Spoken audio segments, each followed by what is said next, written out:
Hi, I'm Tanisha, and welcome back to my YouTube channel. Today, we're going to go over idioms used to describe clothing. We're going to call them clothing-like idioms.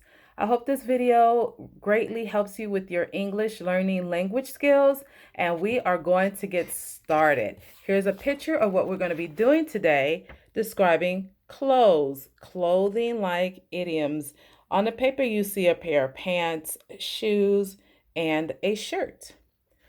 All right, what does it mean when someone says, "My knight in shining armor came and rescued me"? My knight in shiny armor. What that's basically saying is that a person who steps in when you are or when someone is in big trouble.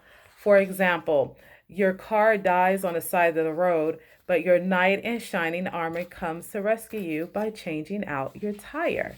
That is described as knight in shining armor. Our next word is deep pockets. What does it mean when someone is described of having deep pockets? What that means is that the person or the company has a lot of money and they're good to go.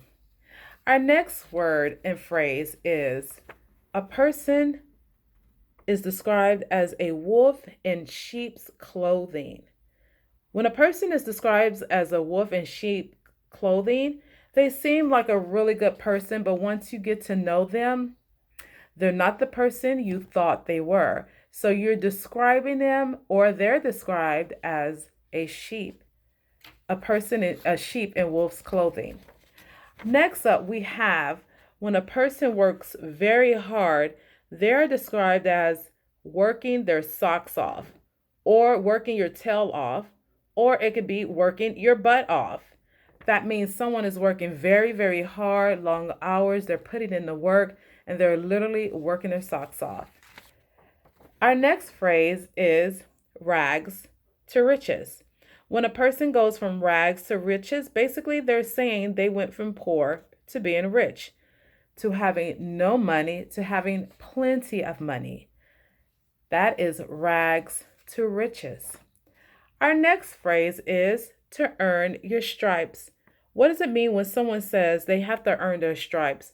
What they basically have to do is prove to themselves and to others that they can get a particular job done. That is earning their stripes. The next word is knock your socks off. And here's a picture of a pair of socks. When someone says, "Wow, did you see the orchestra and how they played their instruments? It totally knocked my socks off." That means they were extremely amazed by the performance. It was so well done that it knocked their socks off. Our next phrase is shaking in your boots. Here's a picture of a pink boot. What does it mean when someone is shaking in their boots? That means that they can be nervous about something or very frightened. Casey was shaking in his boots when he realized he forgot his keys in the car, so he locked himself out, wondering how is he going to get help to get his keys out. Shaking in their boots happens quite often sometimes. Our next phrase is to fill in someone's shoes. As you can see here, here's a pair of tennis shoes. When someone says we need someone to fill in their shoes, it could be, say, that a person was working on a job and they found another job and they need to be replaced. That position needs to be filled.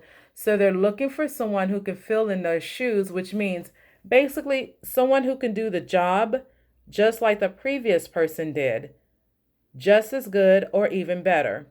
Fill in someone's shoes.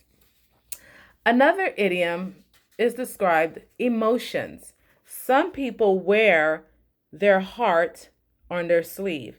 Here's a picture of a shirt with a heart. And when a person is described as wearing their heart on their sleeves, basically they're saying they do not hide their emotions. Their emotions are easily shown, and sometimes they have no control on how they feel. So any little thing that happens in their world or in their environment, and when they wear their heart on their sleeve, they become emotional. Sometimes they break down. That is wearing your heart on your sleeve. The next idiom is Keep it under your hat. And here's a picture of a hat. Keep it under your hat. Basically, what that's saying is if someone comes and tell you something and they say, hey, keep it under your hat, all they're basically saying is keep it a secret. Don't tell anyone, which means they're confiding in you, and what they tell you needs to stay with you, so you keep it under your hat. Another idiom using hat, here's another picture of a hat, is at a drop of a hat. This describes a person who does something without thinking about it or without planning it. They do something at a drop of a hat. They can be out and about and someone calls them and say, hey, can you come over? They drop what they're doing and they immediately go over without even thinking about it. So there are some people who do things at a drop of a hat.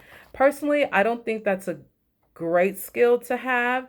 I think you do need to stop and think, should I do this right now? Or should I tell that person or that company to wait a second because I'm in the middle of doing something and then I'll be there at a later time. So another idiom used is hot under the collar. As you can see, here's a picture of a collar of a shirt.